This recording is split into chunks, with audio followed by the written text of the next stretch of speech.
पितृपक्ष की अनसुनी कथा। अश्वमेध श्राद्ध का रहस्य। भाग 7।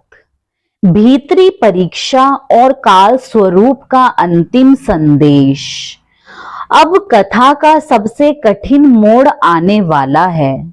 यहाँ बाहरी नहीं, भीतरी परीक्षा है।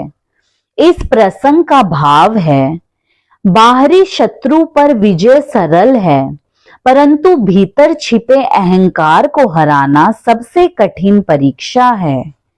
अब सुनिए यह महत्वपूर्ण प्रसंग।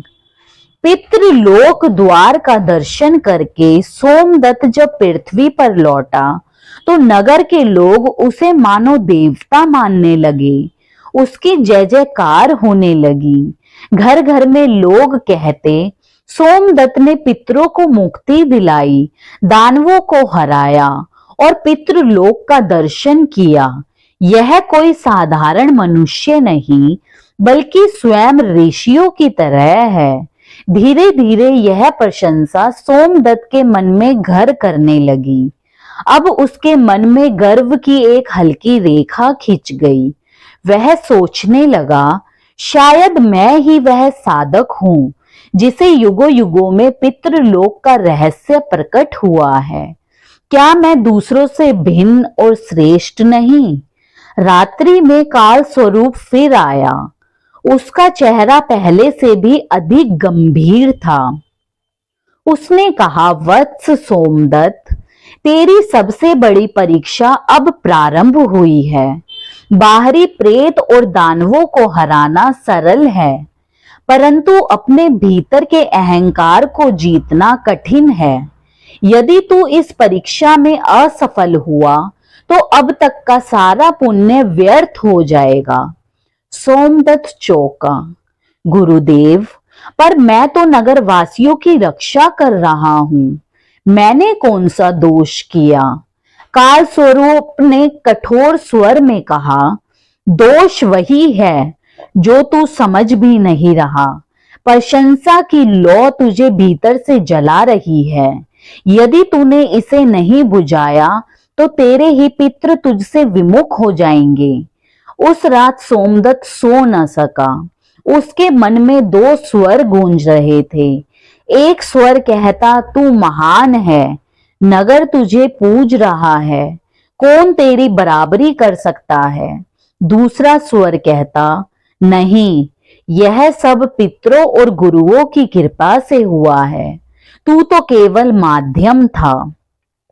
परंतु गर्व का स्वर बार बार हावी हो रहा था। सोमदत्त बेचैन हो उठा। अचानक उसकी आंख लग गई। उसने एक विचित्र स्वप्न देखा।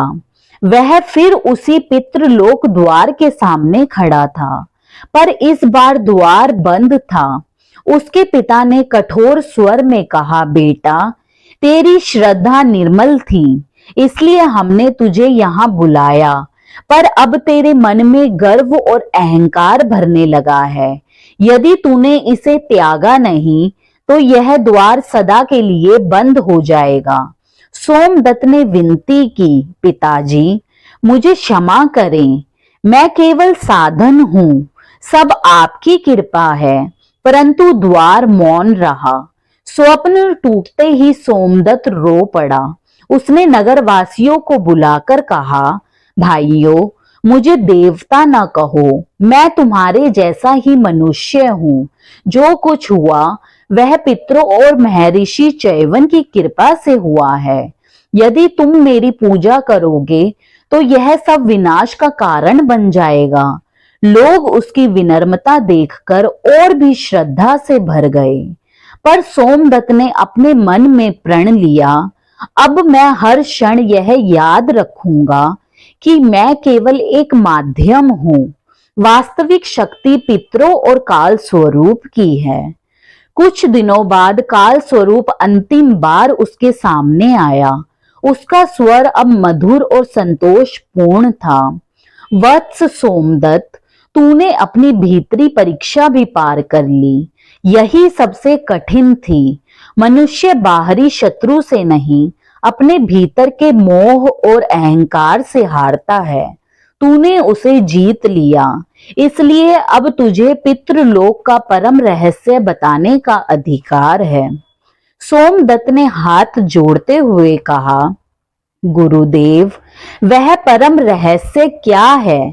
काल स्वरूप बोला, श्राद्ध का अर्थ केवल अन्न, जल और दान नहीं, श्राद्ध का असली अर्थ है श्रद्धा। जब तक मनुष्य सच्चे मन से, निर्मल हृदय से अपने पितरों को स्मरण करता है, तब तक वे तृप्त होते हैं। यदि श्रद्धा ही ना हो तो हजारों अनुष्ठान भी व्यर्थ हैं।